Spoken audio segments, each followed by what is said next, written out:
Some people got depressed. There's more depressed people in this country and around the world than we've ever seen. The reason people get depressed, by the way, is they don't have a compelling future. Jot that down because that's one of the things we're going to create this week. I'm sure you already have one, but let's enhance it. A compelling future, what does that mean? It means anyone can deal with a terrible today if they have a really promising tomorrow. But when people have no vision for their future, what does it say in the Bible? Without a vision, people perish. It's true.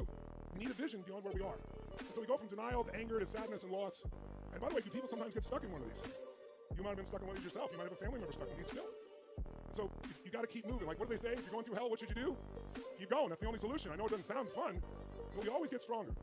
The one thing I can tell you that is not going to go away, regardless of whatever you call new normal or whatever the hell this is stress is not going to leave your life. Every human you're going to meet has extreme stress. Some people think, oh, certain people are just so lucky. I remember I had a business partner years ago, and I thought he was my dear friend, and he did some really not good things. He was very greedy, and somebody offered a bunch of money, and, well, I'll tell you the details. He really tried to screw me over.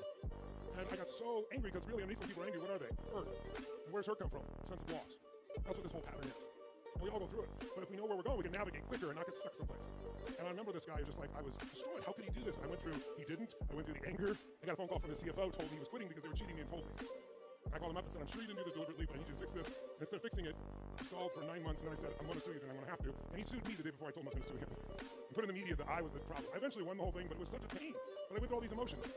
But there's a point that many people don't get to. The point next one would be most people start to barter a little bit. Like, God, if you'll do this, I'll do that shit. Who's ever done this shit? Even people don't believe in God when they're on the edge. Oh, God, in case you're there.